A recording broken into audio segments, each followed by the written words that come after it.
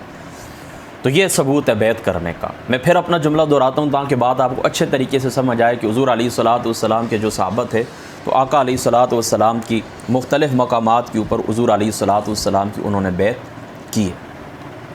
تو یہ اشارہ ہے، اگر اس اشارے کو ہم نے سامنے رکھا ہے، اللہ تعالیٰ کے نیک بندوں نے ان اشارات کو دیکھا ہے، قرآن اور سنت کی نصوص کو دیکھا ہے، ان معاملات کو دیکھا ہے، حضور علیہ الصلوۃ والسلام کے جو صحابہ ہیں ان صحابہ کرام کے طرز عمل کو دیکھا ہے، حضور کے بیعت کرنے کے انداز کو، صحابہ کرام کے بیعت کرنے کے انداز کو، اور خواتین کو حضور کے پاس آنا، آقا علیہ الصلوۃ والسلام کا بیعت لینا، تو یہ اشارات ہیں اور یہ دلائل ہیں پیر مریدی کے بیعت کرنے کے۔ یعنی آپ بیعت کرنا ہی کہتے ہیں، پیر مریدی نہ کہیں، بیعت کرنے کے، ٹھیک ہے۔ تو پھر میں اپنا جملہ دہراتا ہوں، ان دلائل سے زیادہ یہ ثابت ہو سکتا ہے کہ یہ ایک بہتر طریقہ ہے۔ یہ کیا ہے؟ ایک بہتر طریقہ ہے۔ پیر مریدی کی شرعی حیثیت ان دلائل کو سامنے رکھتے ہوئے کیا ہے کہ یہ ایک بہتر طریقہ ہے، ایک اچھا طریقہ ہے، اولیاء اللہ کا پسندیدہ طریقہ ہے۔ بس یہ بات، ایک بات یہاں پر ختم ہو گئی۔ اب دوستو میں آپ کو اگلی بات بتاتا ہوں، مرید کیا ہوتا ہے اور پیر کیا ہوتا ہے۔ مرید وہ ہوتا ہے کہ جو اپنے پیر سے اللہ تعالیٰ کی ذات اقدس کے سوا کچھ بھی طلب نہ کرے، وہ مرید ہوتا ہے۔ اور پیر کون ہوتا ہے؟ پیر وہ ہوتا ہے کہ جو اپنے مرید کو اللہ تعالیٰ کی ذات اقدس سے ملا دے۔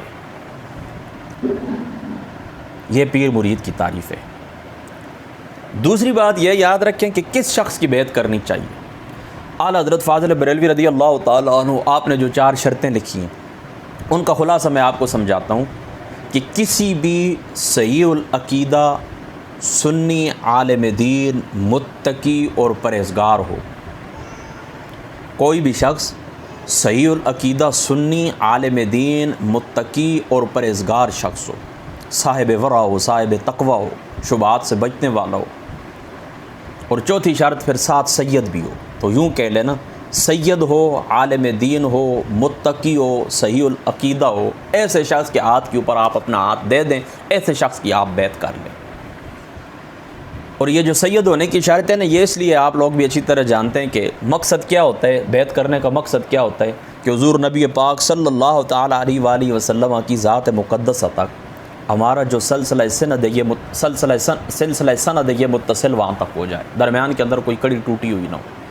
تو جو آل رسول ہوتے ہیں وہ حضور علیہ الصلوۃ والسلام کے گھر والے ہوتے ہیں، تو یہ ڈائریکٹ انسان کو وہاں تک پہنچا دیتے ہیں۔ اور باقی جو غیر سید ہوتا ہے تو وہ ظاہری سی بات ہے جاتا وہ بھی وہاں پر ہی ہے،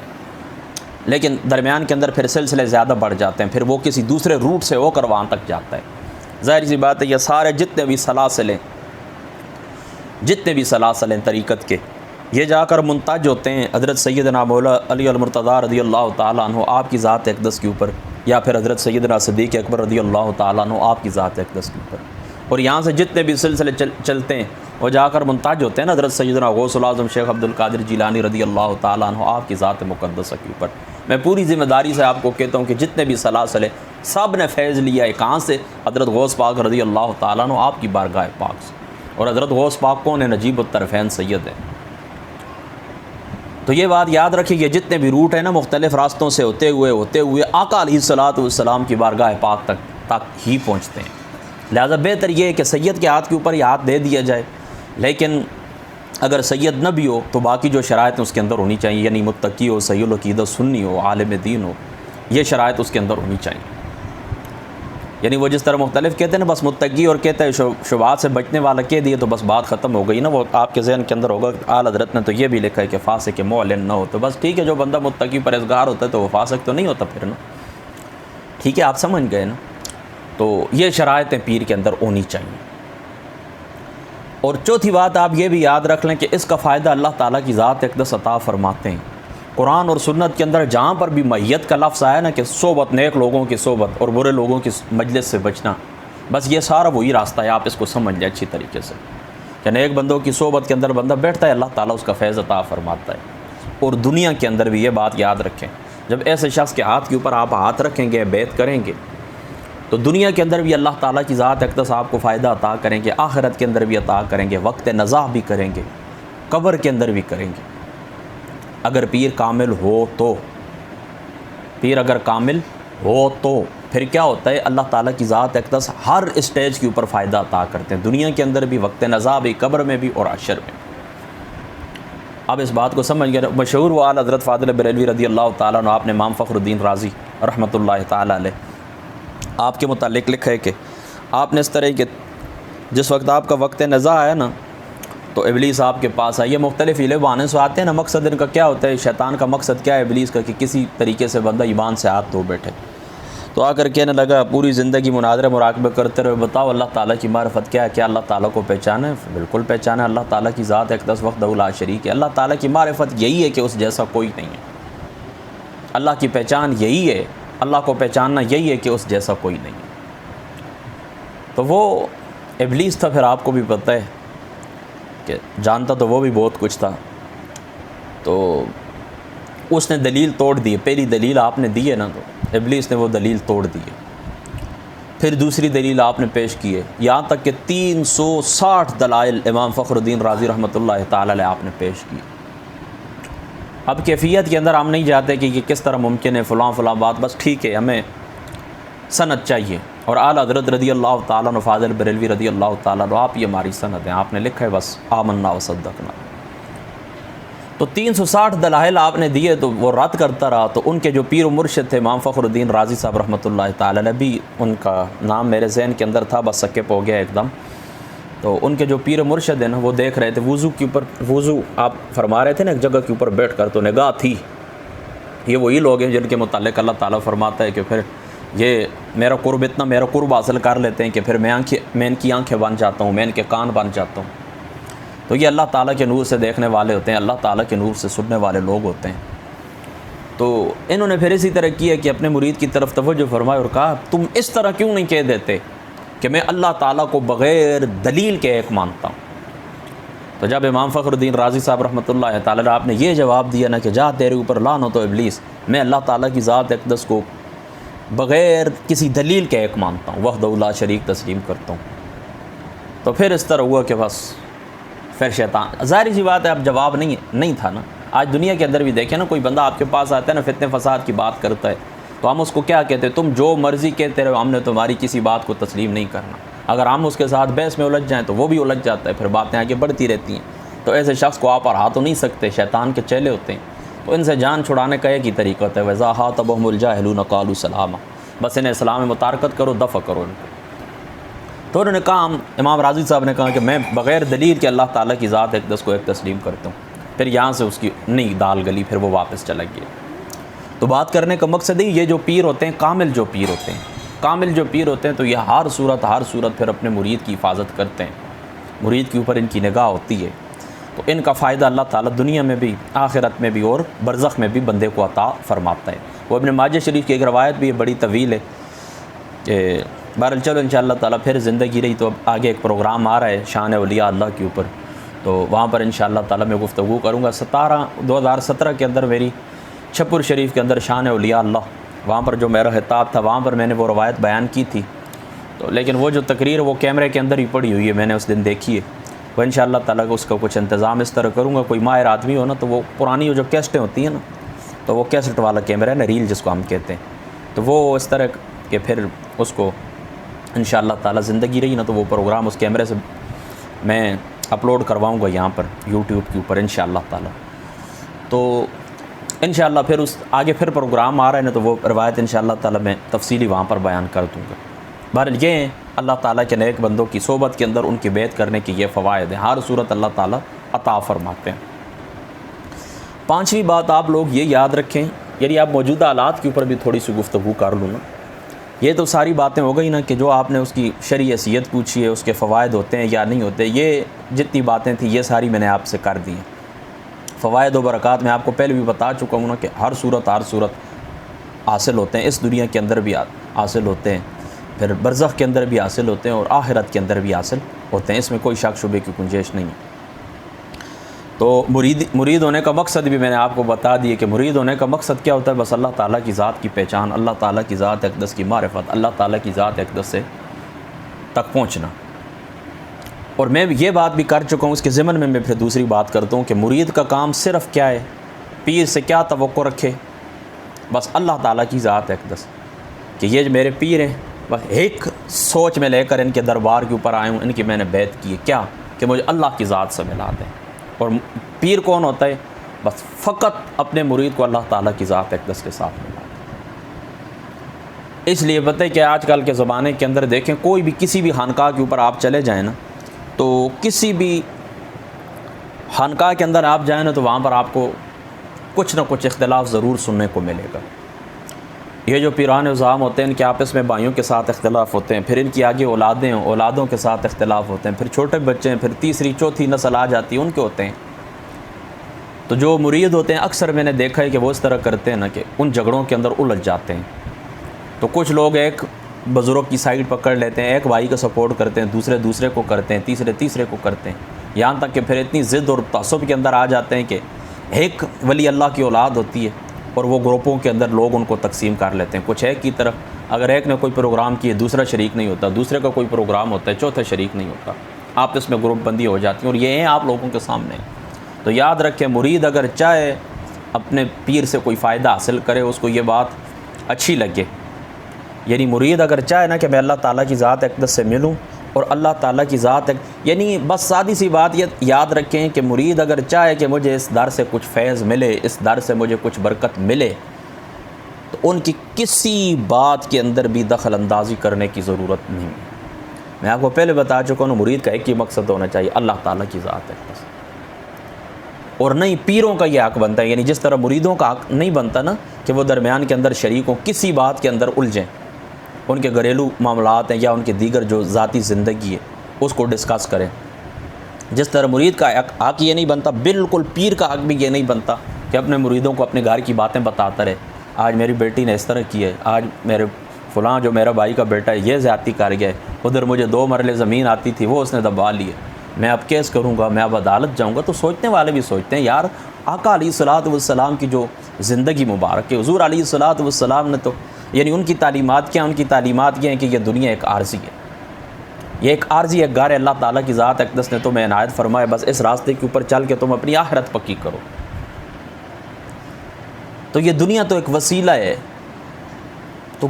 اس کے اوپر جھگڑا کرنا یہ تو آقا علیہ الصلوۃ والسلام کی تعلیمات کے اندر ہے، یعنی ابن ماجہ شریف کی حدیث پاک کہ آقا علیہ الصلوۃ والسلام نے فرمایا کہ جو بندہ اس طرح کے حق کے اوپر ہوتے ہوئے جھگڑا چھوڑ دیتا ہے، پہلے اس طرح باطل کے اوپر ہوتے ہوئے جھگڑا چھوڑ دیتا ہے، یعنی ایک بندہ نے کسی کے ساتھ اس نے جھگڑا کیا اور وہ باطل اسے معلوم ہے کہ میں باطل کے اوپر ہوں، میں جھوٹا ہوں، لیکن آخر اس کو اپنا اس کا جو ضمیر ہے وہ ملامت کرتا ہے اور وہ کہتا ہے نہیں یار میں زیادتی کروں، چلو میں پیچھے ہٹ جاتا ہوں، وہ بندہ اپنا کیس واپس لے لیتا ہے، چھوڑ دیتا ہے۔ تو آقا علیہ الصلوۃ والسلام نے فرمایا اللہ تعالیٰ کی ذات اقدس اس کے لیے جنت کے ابتدا کے اندر ایک مال بناتے ہیں، جنت کے شروع کے اندر ایک کونے کے اوپر اللہ تعالیٰ اس کے لیے ایک مال بناتے ہیں۔ جھوٹا تھا نا، اس جھوٹ سے اس نے پرہیز کر لیا، اس کا دعویٰ غلط تھا، اس کو معلوم تھا، لہذا پیچھے ہٹ گیا، تو جنت کے شروع کے اندر اس کو اللہ تعالیٰ مکان عطا فرمایا۔ اور دوسرا بندہ وہ ہے کہ وہ حق کے اوپر ہوتا ہے لیکن اپنا حق چھوڑ دیتا ہے فتنے فساد سے بچنے کے لیے، اس کو معلوم ہوتا ہے کہ میں حق کے اوپر ہوں، یہ جگہ میری ہے، حق میرا ہی بنتا ہے، لیکن اللہ تعالیٰ کی رضا کی خاطر فتنے اور فساد سے بچنے کے لیے وہ پیچھے ہٹ جاتا ہے۔ تو حضور علیہ الصلوۃ والسلام نے فرمایا اللہ تعالیٰ پھر جنت کے درمیان کے اندر اس کے لیے مال بناتے ہیں۔ اور پھر تیسرا بندہ آتا ہے کہ جو اپنے اخلاق اچھے رکھتا ہے، تو اللہ تعالیٰ پھر بلند ترین مقامات کے اوپر آگے پھر جنت کی چوٹی کے اوپر اللہ تعالیٰ اس کے لیے مال بناتے ہیں۔ تو یہاں پر تو یار ہمیں تو سبق یہ ہے کہ اگر ہم حق کے اوپر بھی ہوں، یہ دنیا کے چند سکوں کی خاطر ہمیں پیچھے ہٹنا چاہیے۔ تو پھر وہ کیسے پیر ہے کہ 2 مرلے کے اوپر وہ حق ہوتا ہے یا نہیں ہوتا، یہ تو الگ بات ہے، ساری زندگی کیسوں کی نظر ہو جاتی ہے۔ اور مرید صاحب الجھے رہتے ہیں، کبھی ایک طرف کبھی دوسری طرف، وہ اس طرح نا یہ سنبل کا بڑا درخت ہوتا ہے نا، کسی زمانے کے اندر ہماری ادھر ابھی تو یہاں پر مکان بن گئے نا، اس وقت یہاں پر کھیتی باڑی ہوا کرتی تھی، زراعت ہوا کرتی تو ایک سنبل کا درخت تھا نا، تو یہ جو ہوتی ہے نا توری، یہ توری کی جو بیل ہوتی ہے نا توری کی، تو یہ تو ظاہر سی بات ہے نا پھیلتی ہے نا زمین کے اوپر، نا پھیل جاتی ہے، جس طرح کدو وغیرہ ہوتے ہیں یہ پھیل جاتی ہے، توری کی جو بیل ہوتی ہے نا یہ بھی زمین کے اوپر پھیل جاتی ہے۔ تو مجھے اچھی طرح یاد ہے کہ یہاں پر ایک توری کی اسی زمین کے اوپر ایک بیل تھی نا، تو وہ آہستہ آہستہ درخت کے اوپر چڑھتے چڑھتے وہ چلی گئی بہت اوپر تک، اوپر جا کر سارے درخت کے اوپر پھیل گئی ہے۔ تو اب یہ جو سبزی ہم اتار تو نہیں سکتے تھے، ظاہر سی بات ہے، سنبل کا درخت آپ جانتے ہیں بہت بڑا ہوتا ہے، بہت بلندی کے اوپر ہوتا ہے، اور اس کی یہ جو ٹہنیاں وغیرہ ہوتی ہیں یہ ہوتی بھی کمزور سی ہیں، بس تھوڑا سا وہ کریں تو ٹک کر کے نیچے آ جاتی ہیں۔ تو وہاں پر اس طرح بھی نہیں ہو سکتا کہ اوپر چڑھیں، بچے تھے ہم چھوٹے چھوٹے، تو اس طرح نا ہوا چلتی نا، ہوا چلتی نا، ادھر سے ہوا آتی نا تو وہ لٹکتی ہوئی جو توریاں تھیں نا کبھی ادھر چلی جاتی، پھر ادھر سے ہوا آتی، تو اس طرح تو یہ اس طرح مرید اسی طرح ہوتا ہے، لٹکتی ہوئی توری کی طرح ہوتے ہیں، ہوا ادھر سے آتی ہے تو ان کے ادھر لے جاتی ہے، ادھر سے آتی ہے تو ان کو ادھر لے جاتی ہے، ان کا اپنا کچھ بھی نہیں ہوتا۔ پیر صاحب کی ایک اولاد کچھ ہوتی ہے اس کے ساتھ چل پڑتے ہیں، دوسرا کچھ کہتا ہے اس کے ساتھ چل پڑتے ہیں۔ تو یہ بات میں لمبی ہو گئی ہے، تھوڑی ناراض اس بات کے اوپر نہیں ہونا، بہرحال سمجھانے کا مقصد یہ ہے کہ اگر آپ چاہتے ہیں کہ اس در سے آپ کو کچھ فیض ملے تو اپنے ان کے جو گھریلو معاملات ہوتے ہیں ان کو چھیڑنے کی ضرورت نہیں ہے۔ آپ اس کے اوپر نظر رکھیں کہ ان کے دادا جان کون تھے، ان کے آباء و اجداد جن کی ہم نے بیعت کی تھی یہ کون ہے، ان کی بیعت کی یا ان کے آباء و اجداد ساری اس کی اولاد ہیں۔ اب زیادہ میں آپ کو اپنے گھر کی بات بتا دیتا ہوں۔ حضرت سیدنا پیر مہر علی شاہ صاحب رضی اللہ تعالیٰ عنہ، اسی طریقے سے حضرت بابا جی صاحب دریا شریف رضی اللہ تعالیٰ عنہ، آپ کی جو ذات مقدس ہے، تو اب ظاہر سی بات ہے، اب جہاں پر جو لوگ بستے ہیں ان کی اولاد ہے نا، تو یہاں پر جتنے بھی متعلقین ہیں قریب میں آپ کو بتاتا ہوں، دور چلے جائیں تو حضرت سلطان باہو صاحب رحمۃ اللہ تعالیٰ علیہ، آپ کے جو گدی نشین ہیں ان کو دیکھ لیں۔ تو اس طرح نا اب ہمیں کیا ہماری نظر کس کے اوپر ہونی چاہیے؟ ہماری نظر ہونی چاہیے حضرت سیدنا پیر مہر علی شاہ صاحب رضی اللہ تعالیٰ عنہ آپ کی ذات اقدس کے اوپر، کہ یہ سارے ان کی اولاد ہے، ہمارے لیے سب برابر ہیں، تو سب کا برابر احترام ہونا چاہیے۔ حضرت بابا جی صاحب دریا شریف رضی اللہ تعالیٰ عنہ ساری ان کی اولاد ہے، سارے اسی گلشن کے پھول ہیں، چھوٹے سے لے کر بڑے تک، اور بڑے سے آگے پھر جدی پشتی جتنے بھی اوپر تک چلے جائیں، سب اولاد ہیں ان کی، لہذا سب کے ساتھ ہمارا برابر پیار، برابر محبت اور برابر احترام ہونا چاہیے۔ اسی طریقے سے حضرت سلطان باہو صاحب ہوں یا عبداللہ شاہ غازی صاحب ہوں کراچی والے، یا اٹک خرد والے بزرگوں، کہاں پر بھی آپ چلے جائیں نا، آپ ان کے اوپر نظر رکھا کریں کہ یہ کون ہے اور یہ کون ہے، وہ ہیں اور یہ ان کی اولاد ہے۔ آپس کے جو اختلافات ہیں ہزار باروں، کون سا ایسا گھر ہے جس کے اندر اختلافات نہیں، جہاں پر 4 برتن بھی پڑے ہوئے ہیں تو وہ آپس میں ٹکرا جاتے ہیں، وہاں پر کھنکنے کی آواز آتی ہے۔ تو اب ظاہر سی بات ہے کہ انسان ہے، شرح عقائد والے لکھتے ہیں کہ اس بات کے اوپر اجماع ہے کہ انسانی عقل مختلف ہے۔ تو جب ظاہر سی بات ہے گھر کے اندر 10 افراد ہو، 12 افراد ہو، تو عقل جب مختلف ہے تو بات بھی مختلف ہوگی، نظریہ بھی مختلف ہوگا، کسی کا سیاسی اختلاف ہوتا ہے، کسی کا مسلکی اختلاف ہوتا ہے، کسی کا اور زمین جائیداد کی تقسیم کا اختلاف ہوتا ہے، ضروری بھی ہوتے ہیں بعض، اور یہ اور معاملات بھی ہوتے ہیں، فطری کچھ معاملات بھی ہوتے ہیں۔ تو آپس میں جو چھوٹا موٹا اختلافات ہے کبھی بھی ان کے سامنے توجہ آپ نے نہیں دینی، ان کے اندر نہیں الجھنا، اور نہیں پیر صاحبان کا یہ حق بنتا ہے کہ وہ بیٹھے ہوئے اور اپنے مریدوں کو اس بات کے اندر الجھا دیں۔ اب میری بات آپ سمجھ گئے نا،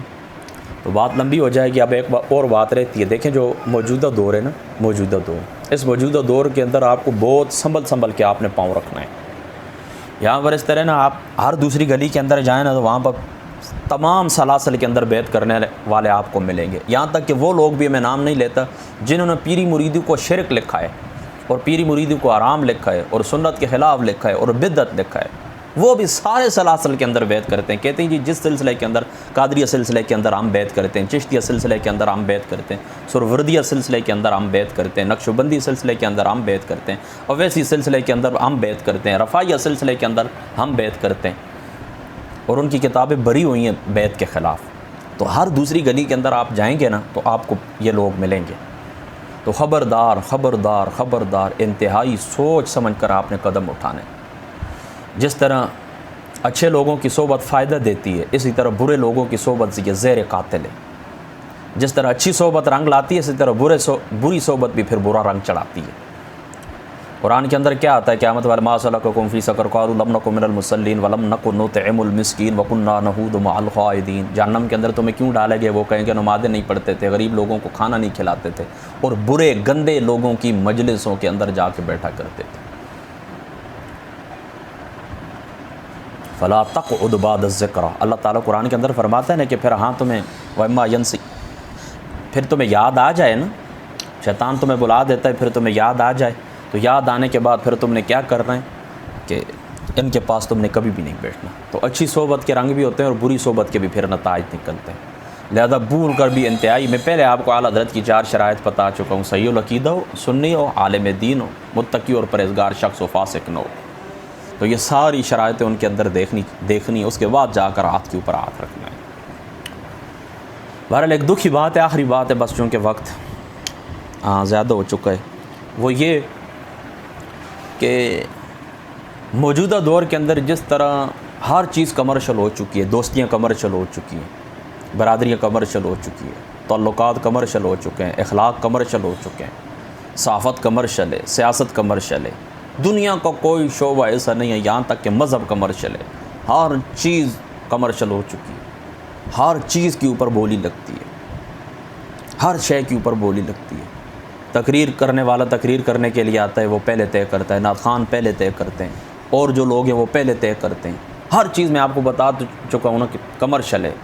کیا سیاست اور کیا مذہب، ہر چیز یہاں پر بکتی ہے۔ تو وہاں پر پیری مریدی بھی یقینی طور پر ایک کمرشل ادارہ بن چکا ہے، اس میں کوئی شک شبے کی گنجائش نہیں ہے۔ میں پہلے آپ کو بتا چکا ہوں، دیکھیں نا جو شرعی حیثیت کی اور جو نیک بندے واقعی ہیں ان کا جو مقام ہے میں آپ کے اوپر واضح کر چکا ہوں۔ اور ہر دور کے اندر حضور علیہ الصلوۃ والسلام کا یہ فرمان ہے، بخاری شریف کے اندر موجود ہے کہ ہر زمانے کے اندر ایسے لوگ موجود ہوں گے جو لو متلائم کی پرواہ نہیں کریں گے، حق کے اوپر رہیں گے، حق کے اوپر چلنے والا ایک گروہ ہر زمانے کے اندر موجود رہے گا، پہلے بھی تھا، اب بھی ہے، اور قیامت کی صبح تک رہے گا، یہاں تک کہ جا کر پھر لڑائی ہوگی دجال کی اور حضرت امام، تو یہ اس وقت تک رہے گا۔ حق کے اوپر چلنے والا ہر زمانے کے اندر ایک گروہ موجود ہے، اگرچہ وہ بالکل قلیل ہو۔ تو اس زمانے کے اندر بھی ایسے لوگ ہیں، لیکن اکثریت میں آپ کو پہلے بتا چکا ہوں کہ اکثریت اب یہ ایک کاروباری ادارہ بن چکا ہے، بالکل کاروباری ادارہ بن چکا۔ آپ لوگ بھی اچھی طرح جانتے ہیں، میں بھی اچھی طرح جانتا ہوں، لہذا سوچ سمجھ کر کسی کے ہاتھ کے اندر آپ نے ہاتھ دینا ہے۔ میرے ساتھ حافظ ساجد صاحب ہوتے ہیں نا، تو آپ ان کو جانتے ہیں، آپ ان سے پوچھ لینا کہیں پر بھی آپ کو ملیں۔ آج سے تقریباً 3-4 سال پہلے کی بات ہے، میں نے کیوں ملنا ملانا چھوڑ دیا، اکثر لوگ مجھے بھی پوچھتے ہوتے ہیں کہ آپ کا جو شعبہ ہے، آپ دیکھیں نا، میرے ہر شخص کی اپنی جو کیٹیگری ہوتی ہے اس کے دوست ہوتے ہیں نا، جو اس کے کولیگز ہوتے ہیں وہی اس کے دوست ہوتے ہیں۔ دیکھیں نا، جو شخص جس شعبے کے اندر کام کرتا ہے، آپ دیکھیں نا، جو شخص انجینئر ہے، آپ اس کا موبائل جا کر چیک کریں نا تو آپ کو انجینئر کے نمبر ملیں گے، زیادہ اس کے وہی دوست ہوں گے۔ عالم دین کے پاس جائیں تو اس کے موبائل آپ چیک کریں تو علماء کے نمبر ہوں گے، حفاظ کرام کے ہوں گے۔ اسی طریقے سے جو سٹوڈنٹ ہوتے ہیں ان کے موبائل آپ چیک کریں، ان کو اٹھنا بیٹھنا زیادہ سٹوڈنٹ کے ساتھ ہوتا ہے، ٹیچر کے دوست ہوتے ہیں۔ اب آپ سمجھ گئے۔ اسی طریقے سے پولیس کے محکمے کے ساتھ جو تعلق رکھتے ہیں ان کے آپس میں ان کا نمبر آپ چیک کریں، موبائل چیک کریں تو وہاں پر نمبر ہوں گے ایس ایچ او صاحب کے، ڈی ایس پی صاحب کے، ایس ایس پی، سمجھ گئے نا آپ۔ اسی طرح فوج کا ادارہ، جس ادارے کے اندر چلے جائیں، دیکھیں نا اپنے کولیگز کے ساتھ ہی انسان ہوتا ہے۔ لیکن کیا وجہ ہے، مجھے لوگ اکثر پوچھتے ہیں کہ آپ ان کے ساتھ نظر نہیں آتے، یعنی جو آپ کا شعبہ ہے مذہبی، ایک گھرانے سے آپ کا تعلق ہے، تو ان کے ساتھ آپ نظر کیوں نہیں؟ اس میں کوئی شعبے کی گنجائش نہیں ہے کہ میں جس شعبے کے ساتھ تعلق رکھتا ہوں یا میری جو فیلڈ ہے، تو اس فیلڈ کے جو لوگ ہیں یہ میرے ساتھ نہیں ہے، میرا ان کے ساتھ آنا جانا، اٹھنا بیٹھنا، محفلوں کے اندر آنا، یہ نہیں ہے۔ لیکن اس کی وجوہات ہیں، مولویوں کی جو وجوہات ہیں وہ تو میں اکثر جانتا ہی رہتا ہوں، آپ کو بتاتا رہتا ہوں کہ کس بات کی کیا بات ہے کہ ان کے ساتھ میری نہیں بن سکی۔ باقی جو پیران عظام ہیں ان کے متعلق میں آپ کو بتا دیتا ہوں کہ میں نے یہ بات نوٹ کی ہے، میں حافظ ساجد صاحب میرے ساتھ ہے، 3-4 سال پہلے کی بات ہے، تو ہم ایک پیر صاحب سے ملنے کے لیے گئے، ویسے ملاقات کا دل کرتا تھا، چلے گئے، تو ہم نے جا کر بتایا ہے کہ فلاں علاقے سے ہم آئے ہیں اور فلاں ہمارا نام ہے، تو بتا دیں۔ جانتے تھے، ظاہری سی بات ہے، الحمدللہ تعالی نام تو میرا تھا اس وقت بھی۔ تو وہ کہتے ہیں کہ نہیں جی ان کی طبیعت خراب ہے، تو ہم تو موٹر سائیکل کے اوپر ہوتے ہیں، ہمارے پاس کیا، زیادہ سے زیادہ کسی کے پاس گئے تو 200-400 روپے کا فروٹ ہی لے کر جا سکتے ہیں، یہی ہماری توفیق ہے۔ تو بہرحال ہماری غربت دیکھ کر وہ ہم سے نہیں ملے ہم سے، وہ کہتے ہیں طبیعت خراب ہے، پتہ نہیں کیا ہے۔ اچھا، ابھی ہم وہاں پر ہی کھڑے تھے، ہمارے علاقے کے ایم این اے میجر طاہر صادق صاحب، ابھی ان کا تعلق تحریک انصاف کے ساتھ ہے، میجر صاحب ہیں، تو وہ آ گئے ہیں اچانک۔ تو اب پیر صاحب کی طبیعت بالکل ٹھیک ہو گئی، خانقاہ کے دروازے کھل گئے، گاڑی اندر گئی ہے، پیر صاحب کو ہم نے خود ملتے ہوئے دیکھا ہے۔ وہ دن گیا اور یہ دن گیا، میں آج کے بعد میں نے قسم اٹھائی کہ آج کے بعد کسی کے پاس نہیں جائیں گے، کسی کے پاس نہیں جائیں گے۔ اس کے بعد بس اپنی مسجد پکڑی ہے، یہ مسجد اللہ تعالیٰ کا گھر ہے، اس کی صفائی کرنا، اس کو آباد کرنا، اس کی تعمیر و ترقی کے لیے کوشش کرنا۔ جو میری ڈیوٹی ہے فتویٰ لکھنا، بس اپنے فتاوی جات کی مختلف کتابیں وہ دیکھیں، علماء کی مختلف آراء ہیں وہ دیکھیں، مطالعہ کریں، بس میری یہی ڈیوٹی ہے۔ یہ بیڈ ہے نا، اس کے اوپر میں رات کو ہوتا ہوں، صبح میں ناشتے کے لیے نیچے اترتا ہوں، پھر اپنی کتاب اٹھا کے واپس میں اسی جگہ کے اوپر آ جاتا ہوں۔ یہی میری زندگی ہے۔ اذان بس آواز مجھے آ جاتی ہے، چلا جاتا ہوں، نماز پڑھ کے پھر آ جاتا ہوں، یہی میری زندگی ہے۔ اس لیے میں نے اٹھنا بیٹھنا چھوڑ دیا۔ تو ایسے لوگوں کو بھی آپ پہچانیں، یہ وہ کیا پیر ہے۔ میں آپ کو کہتا ہوں نا، کمرشل ہے نا، تو مقصد کیا تھا، مجھ سے کیوں نہیں ملے، کہ میں کیا دے سکتا تھا، اور وہ جو آئیں تو ظاہر سی بات ہے وہ نذرانہ دیں گے۔ تو بتائیں نا، ایسے لوگ کیا اللہ والے کہلانے کے لائق ہیں؟ تو ایسے لوگوں کو بھی آپ نے پہچاننا ہے۔ یعنی ذیاب فی سیاب، یہ نہ ہونا کہ یہ اوپر اولیاء اللہ والے گیٹ اپ کے اندر ان کے جبے کبے اوپر خوبصورت داڑیاں اور اندر سے ایمان کے وہ ڈاکو ہوں، ذیاب فی سیاب، بھیڑ کی شکل کے اندر وہ بھیڑیے ہوں۔ ان لوگوں کو آپ نے پہچاننا ہے۔ اوپر جبے کبے بے شک خوبصورت ہوں گے، شکل پیروں والی علماء والی ہوگی، لیکن اندر سے اللہ تعالیٰ کیا کہتا ہے، وَمِنَ النَّاسِ مَن يُعْجِبُكَ قَوْلُهُ فِي الْحَيَاةِ الدُّنْيَا وَيُشْهِدُ اللَّهُ عَلَىٰ مَا فِي قَلْبِهِ وَهُوَ أَلَدُّ الْحِسَامِ إِذَا تَوَلَّىٰ فِي الْأَرْضِ سَعَىٰ فِي الْأَرْضِ لِيُفْسِدَ فِيهَا وَيُهْلِكَ الْحَرْثَ وَالنَّسْلَ وَاللَّهُ لَا يُحِبُّ الْفَسَادَ۔ بس ان فسادی لوگوں کو آپ نے پہچاننا ہے۔ دو تین باتیں اور بھی رہتی ہیں، بہرحال یہاں پر ہی بات کو ختم کرتے ہیں۔ اللہ تعالیٰ کی ذات اقدس عمل کی توفیق عطا فرمائے۔ واخر دعوانا الحمدللہ۔